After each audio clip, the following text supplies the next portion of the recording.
My name is Tanya Fraizer, and I am from Fargo, North Dakota. I am the Director of Outreach and Trainer Network for the Children's Success Foundation, which is an international nonprofit organization that supports the work of the Nurtured Heart approach.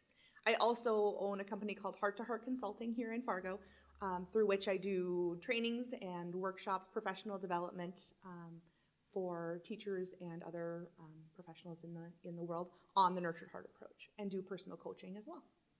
The Nurtured Heart approach is a social emotional curriculum that was created by a man named Howard Glasser out of Tucson, Arizona. It was created because he was a therapist working with challenging children in a therapeutic setting, and was realizing that the things that he was taught to do to help children be successful wasn't helping in a long-term status, and it also wasn't helping parents and teachers to be successful in helping their children. This approach is delivered by parents, it's delivered by teachers. It is a relational approach, so it's not a classroom management concept, but it is. It's just the intention is not focused on making children behave. The intention of this approach is on building stronger children. And that's a place where it pulls into the whole world of bullying prevention in a huge way, because true bullying prevention is about changing children, changing the way that children see each other, changing the way that children see themselves. Children who are strong on the inside are much less likely to hurt each other. And this work in the Nurtured Heart approach works to build stronger children. We do that through 3 different stands that we take. The first is absolutely no to giving energy and relationship at the wrong time.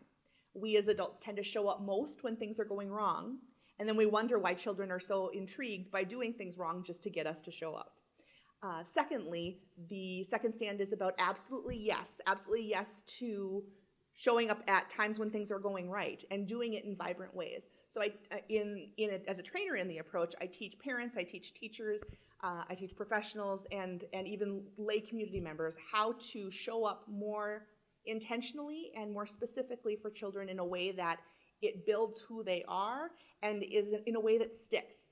The third stand of the Nurtured Heart approach is about absolute clarity of where rules lie and what consequences are.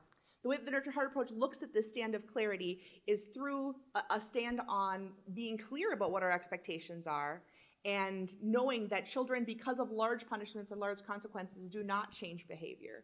It may deter them on short terms, but it does not create internal and lasting change. What we know to be true through research on children and also in positive psychology for adults is that lasting change happens through relationship that is enhanced, and when children can see what is right about each other, or we call it the greatness in one another, they choose not to misbehave themselves nearly as often because the appeal isn't there in the same way.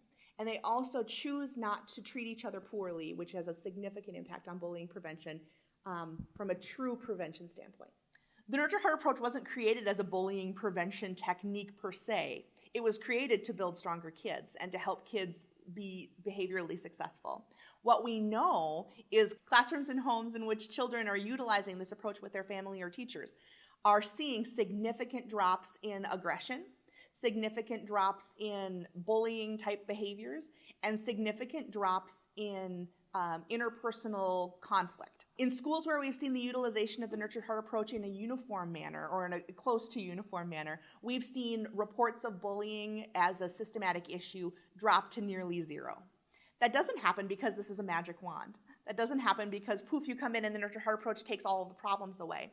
But what it does is it provides kids a different outlet. It provides kids a different way to see themselves and to see other people. And I think that's important that it's clear that this approach is about both sides of that coin.